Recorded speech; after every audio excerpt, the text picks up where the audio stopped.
Okay. And so let's take a look at your enzyme disorders in glycolysis. Okay, and so let's take a look at this one by one. Okay. And so you have your glucose 6 phosphate dehydrogenase deficiency.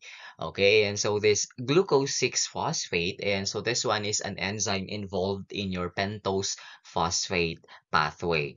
Okay, and so this glucose 6 phosphate dehydrogenase, and so catalyzes the oxidation of your glucose 6 phosphate to produce your 6 phosphogluconolactone. Okay, and so with that, and so it catalyzes the formation of your glucose 6, sorry, of your phosphogluconolactone from your glucose 6 phosphate. Okay, and so and an important byproduct here that is produced is your NADPH.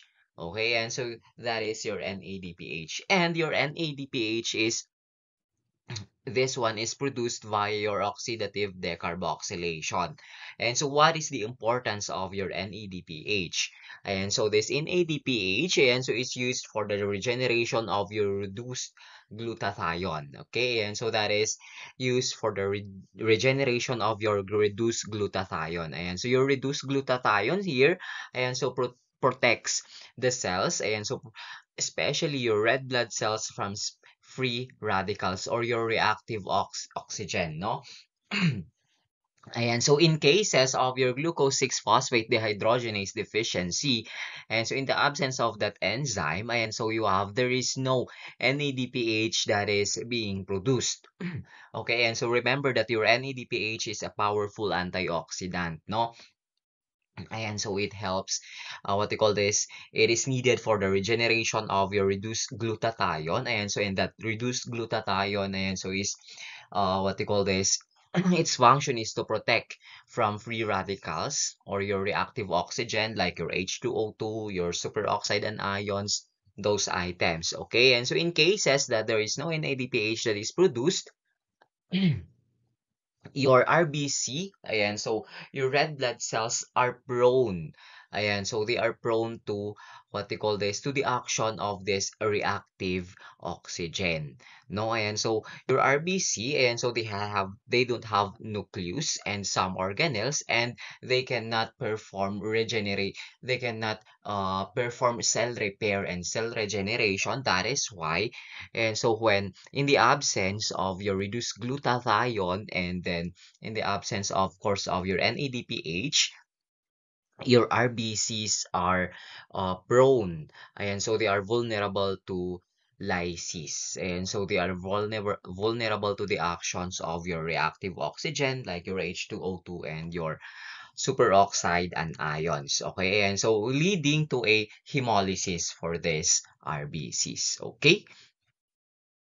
So let's take a look at your hexokinase deficiency. Okay, and so your hexokinase deficiency, and so this is a rare autosomal recessive, no? And so this is rare, just rare. Okay, and so your hexokinase, and so remember that it is the enzyme that catalyzes the phosphorylation of glucose to form your glucose 6 phosphate. And so in the absence of that, and so phosphorylation will not take place. Okay, and so phosphorylation, and so this is the process wherein the cells are being trapped inside the glucose, sorry, are being trapped inside of the cells, no? And so phosphorylation again prevents the transport of glucose outside of the cell. Okay, and so with that, and so if glucose, and so if glucose is moves out of the cell, there will be no energy that is being produced, and so no glucose that will be converted to produce energy. And so with that, and so it causes your chronic non-spherocytic anemia, and so it will render actually your cells vulnerable to lysis. Okay. And so that is for your hexokinase deficiency. Pyruvate kinase deficiency. Your pyruvate kinase deficiency, and so it catalyzes the conversion of your your pyruvate kinase, and so catalyzes the conversion of your phosphoenol pyruvate to your pyruvate. Okay, and so actually this is the end stage, no? And so your red blood cells rely heavily again on glycolysis to produce ATP again because they don't have mitochondria and nucleus. And so probably mitochondria for the oxidative phosphorylation for energy generation. Okay. And so with this, and so in the absence of your pyruvate kinase, and so there will be no ATP being produced, and so there is a decrease in energy production, and then it will cause a decrease in the deformability of your RBC. Okay, and so it will cause a change in the RBC morphology and function of the cell, rendering your RBCs fragile. Okay, and so being fragile, and so they cannot be deformed, and so when they pass through such small, I mean tiny vessels, and so they are fragile, they are uh, broken down easily. Okay, and so that is for your pyruvate kinase deficiency. Let's take a look at your lactate dehydrogenase deficiency. And so your LDH here, and so catalyzes the interconversions of your lactate and your pyruvate. And so with that, and so accumulation of lactate, and so in the absence of your lactate dehydrogenase, and so it will cause accumulation of lactate.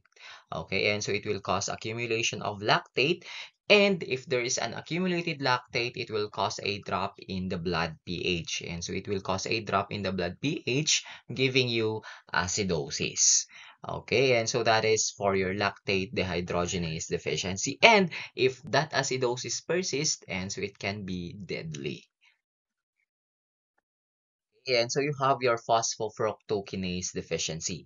And so your phosphofructokinase, and so that is needed for the conversion of your fructose 6 phosphate to your fructose 1,6 bis phosphate, and so biphosphate. And so with that, and so if there is no, in the absence of your phosphofructokinase, and so there is no fructose 1,6 biphosphate, and so that then further be converted into your glyceraldehyde, then there in the absence of that enzyme, then there will be no glyceraldehyde being produced, and so no ATP that is produced, and so that is causing a decrease, and so causing a decrease in the energy, and then of course your cells will sort to your anaerobic metabolism. And so in your anaerobic metabolism, and so there is again an increase in your lactic acid in your anaerobic metabolism, and so causing an increase in acidity of your blood. And so in your anaerobic metabolism, and so the product is your lactic acid, and if that if that anaerobic metabolism persists, then it will increase your lactic acid,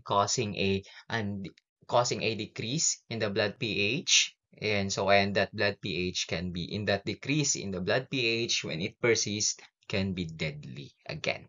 Okay. Okay, and so let's take a look at your carbohydrate metabolism disorders, no? And so you have here your first on the list is mellitus. Okay, and so again, this one is an endocrine disorder. And so that presents with sorry. And so an endocrine disorder that presents with hyperglycemia.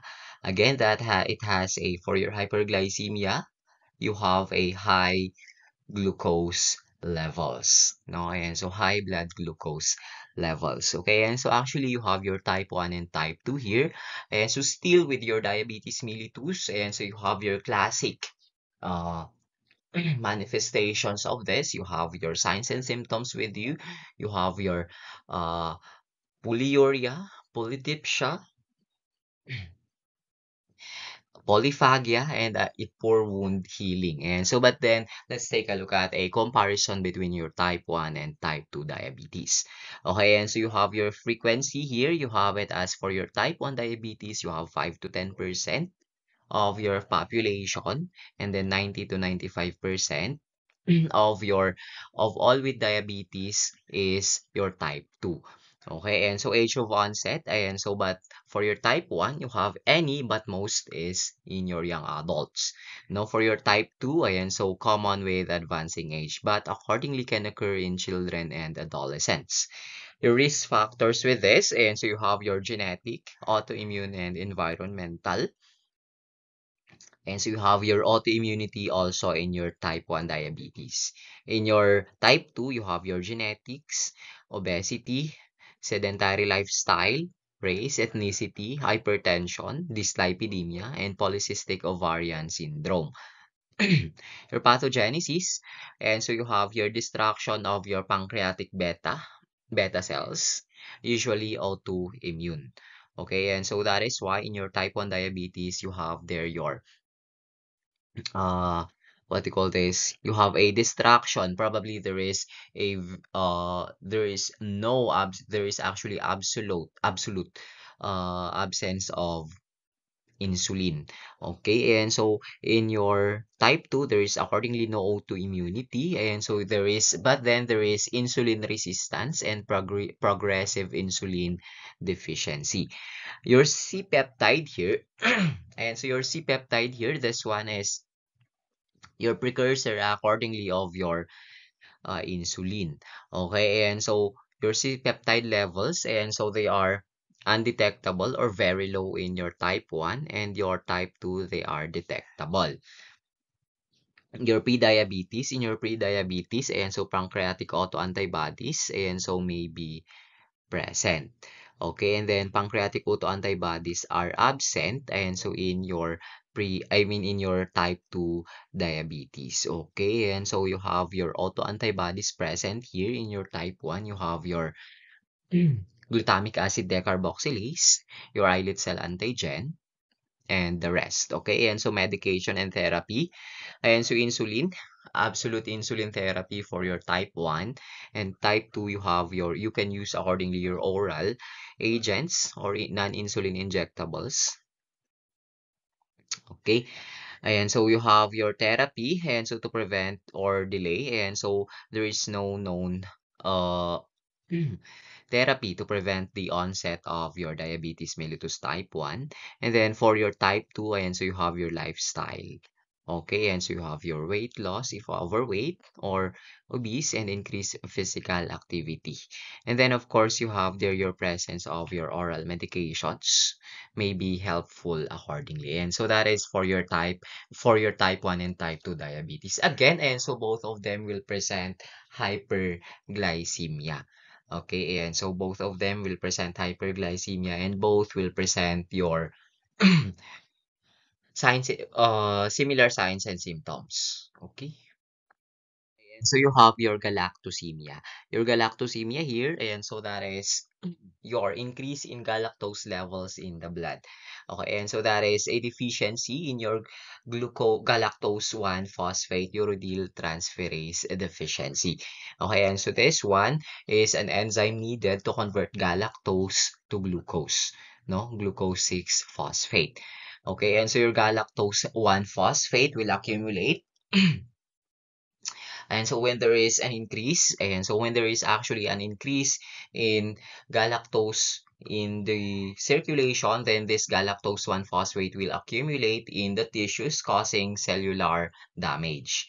Okay, and so it causes cellular damage. Okay, and so your galactose 1 phosphate accordingly can be converted to produce your galactitol. And so to produce your galactitol. And in case of accumulation of this galactitol, and so when it will accumulate an accumulation of this galactitol in the eyes, in the lens of the eye, will cause cataract. Okay, and so that is for your galactosemia. You have your fructose intolerance, and so your fructose intolerance, and so that is your what you call this deficiency, and so in your aldolase. Okay, and so you have your aldolase accordingly catalyzes the conversion of your fructose 1,6 bisphosphate to your glyceraldehyde 3 phosphate and dihydroxyacetone. Again, and so that's one. And so when there is no glyceraldehyde 3 phosphate in your dihydroxyacetone being produced, then there will be no production of ATP. And so in case in the absence of your aldolase, that will catalyze the production of your fructose 1,6-biphosphate, your glyceraldehyde 3-phosphate. And so that fructose will accumulate in the liver and muscle, causing uh, enlargement of your liver, and pain, muscle pain during exercise accordingly. And so that is for your fructose intolerance. Okay, and so your lactose, and so that is a disaccharide, and so and in the absence of your lactase, that will convert your lactose into galactose in glucose. And so it will remain as is, okay? And so your lactose will remain as is. It will not be absorbed into the circulation. And in the what you call this in the large intestines, and so it will be degraded it will be degraded by your normal flora in your small intestines, and so producing gases, okay, and so producing gases, and the gases that were produced, and so will cause flatulence and bloating together with abdominal pain, and so that is for your lactose intolerance. Okay, and so of course, and so if you are known to be lactose intolerant, and so if you cannot digest lactose, then accordingly, and so uh, avoid taking in lactose rich food, no, and so food that contains reasonable amount of lactose. Okay.